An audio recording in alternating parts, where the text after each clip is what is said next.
Hello friends, today we are going to discuss an important topic of 12th grade chemistry, that is CFT. CFT means crystal field theory. This crystal field theory is related with the coordination complexes, coordination compounds या फिर coordination complexes. This topic is very important as far as your 12th grade CBSE question paper as well as the NEET and JEE. Now this coordination complexes, we know that why these are called coordination complexes, because metal ligand bond is, this bond is coordinate covalent bond. The electrons are shared in between the metal and ligand. The bond is formed, that is the coordinate covalent bond. Crystal field theory explains some important topics of the compound. First of all, applications. First, it explains the ionic nature of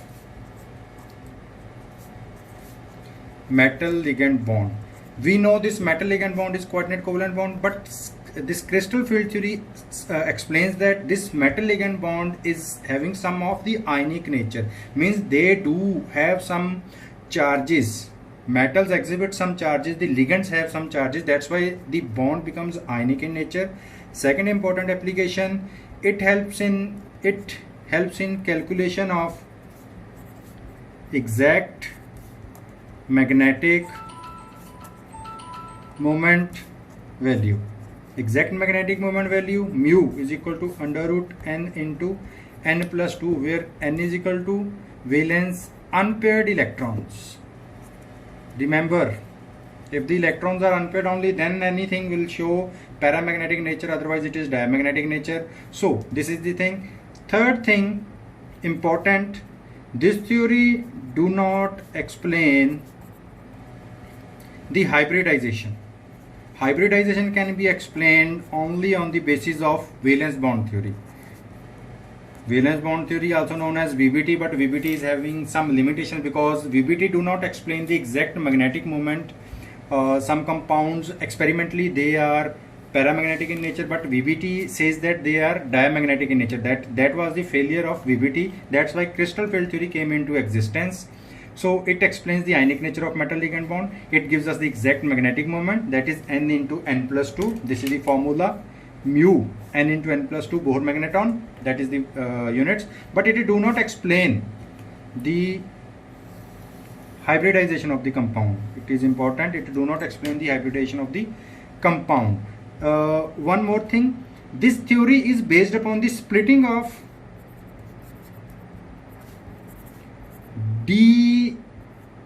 degenerate d subshell. This d subshell is having 5 orbitals, dxy, dyz, dzx, dx square minus y square, and dz square. This is the degenerate state, this is d subshell. This set of dxy, dyz, dzx is called T2G or T2 or T2U. Set of dx square minus y square and dz square is called EG, E or EU. This T2, only T2, E, it comes from a separate portion of chemistry that is called group theory. It comes from group theory. This is a separate portion of chemistry. We will not discuss it here because it is in higher grades. One thing I will tell you, what is the meaning of G and U? G means Girard, U means un-Girard. Un-Girard. Girard means symmetric. U means unsymmetric. Now what is the meaning of symmetric and unsymmetric? Okay, let us discuss two compounds. This crystal field theory in 12th grade is related to only two kind of complexes. One is your octahedral, compounds having octahedral structure, and second one tetrahedral structure. Now octahedral compounds, metal, ligand, ligand, ligand, ligand, ligand and ligand. This is the octahedral complexes with the 6 bonds. Now if you see what is the meaning of this Girard, I am explaining this G. It is having symmetry. It is called the center of inversion. If we think that this ligand 1, 2, 3, 4, these 4 ligands, they are in the same plane. Ligand number 5 and ligand number 6, one is above the plane and one is below the plane. So if you see this ligand 5 and ligand 6, they are exactly on the upper side and the downside. So they represent the center of symmetry of inversion. The upper part is exactly replica of the lower part. So that's why we are using here G. For octahedral complexes, we will be using T2G and EG. For tetrahedral complexes, we do not have any center of symmetry, do not exhibit any symmetry. So that's why we will use T2 as well as E or T2U or EU, but most of the times we are using T2 and E. One important thing of this theory is that higher the oxidation state,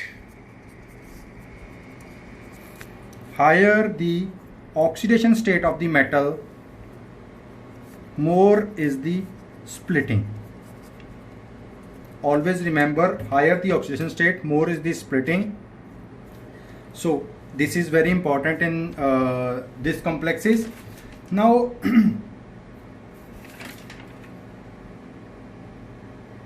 let us discuss these two kind of compounds, octahedral compounds and tetrahedral compounds.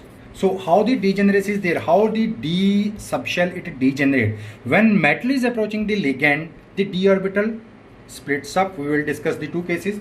First of all, we will discuss the tetrahedral.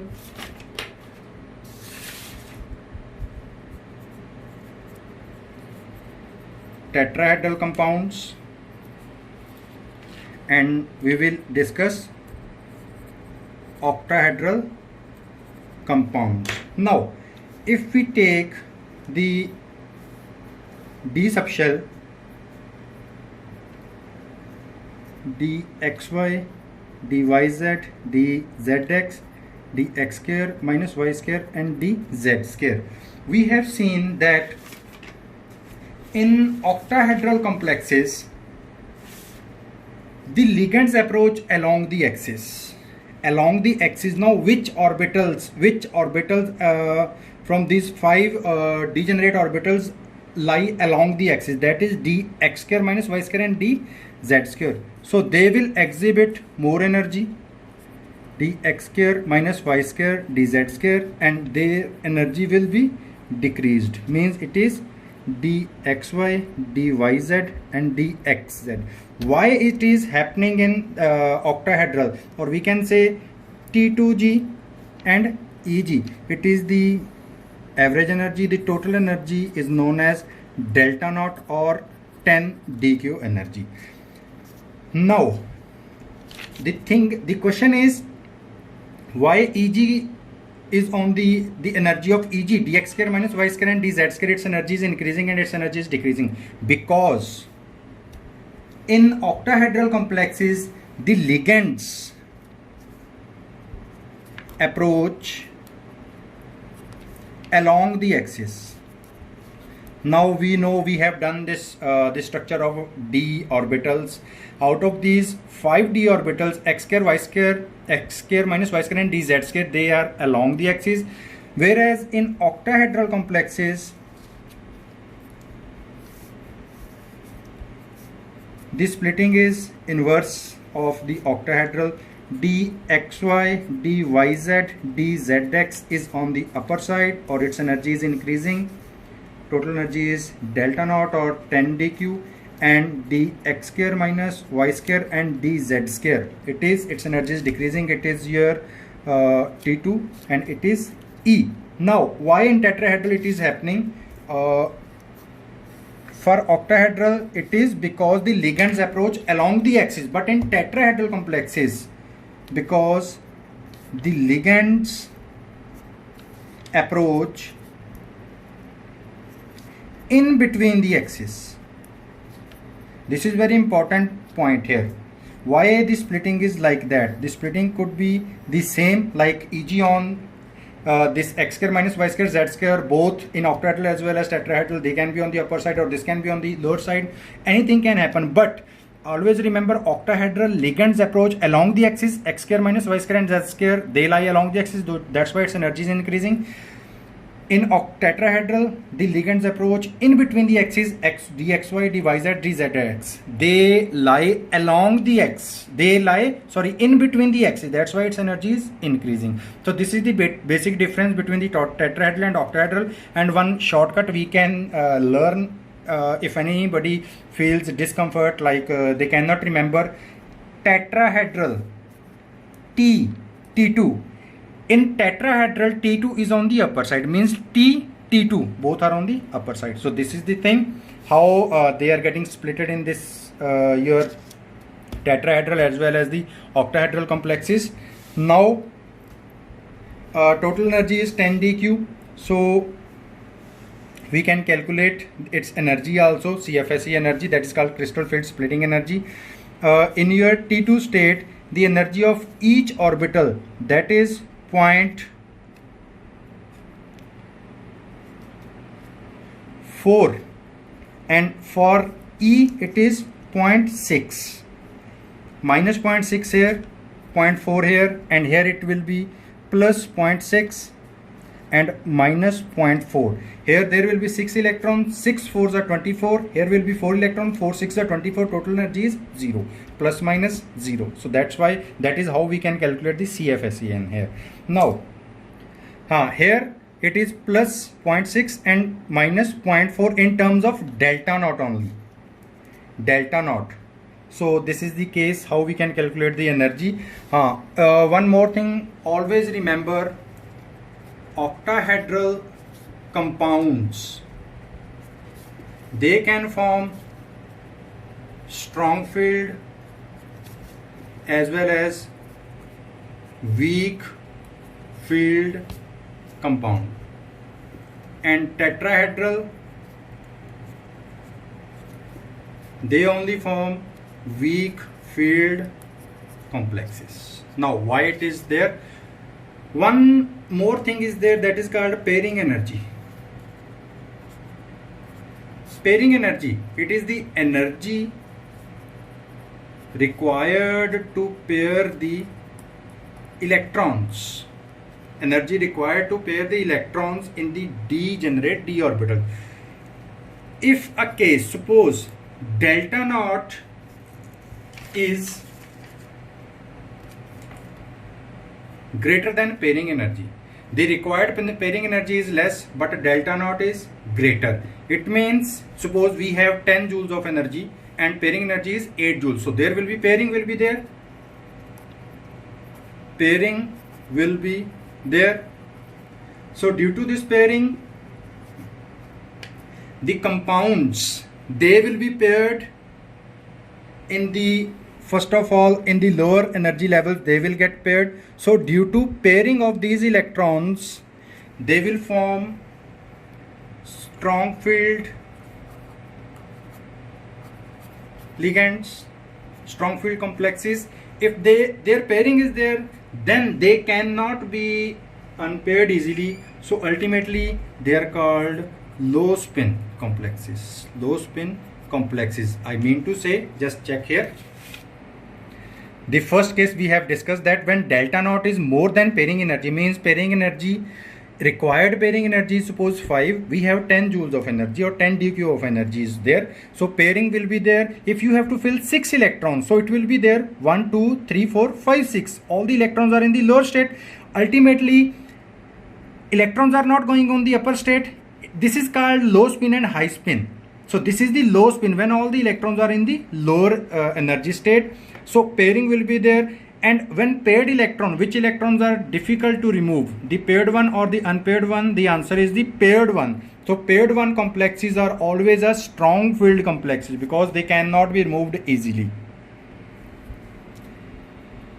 Second case is when delta naught energy is less than pairing energy. So inverse of there, no pairing will be there, which means they will be weak field ligands means they will form high spin complexes. High spin complexes means, suppose you have to fill 6 electrons, so it will be 1 2 3 4 5 6.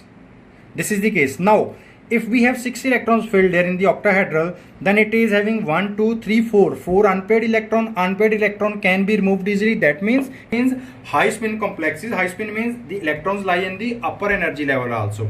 So this is some briefing of the crystal field theory we have discussed here. So again, this theory explains the ionic nature of the ligand. Yeah, one thing is there, mu is equal to n into n plus 2. Suppose we have 3 unpaired electron, so mu is equal to 3 into 3 plus 2. So this can be calculated for this magnetic moment. The units are Bohr magneton. Apart from this theory explains the DD transitions also. DD transition means if unpaired electrons are there in the upper state and low state, this electron can jump from lower energy level to higher energy level. Then it will come, it can again come from higher to lower, because when it is losing the energy. These are called D to D transitions. Generally we think that DD transition means the electrons are jumping from 3D to 4D, 4D to 5D, 5D to 6D. That is a wrong thing. It means electron from the lower D orbital is going to the upper D orbital. That's why the coordination complexes or D block elements give colors due to DD transitions. So this is a brief of this crystal field theory. Its examples we will discuss in the next video. Thank you very much.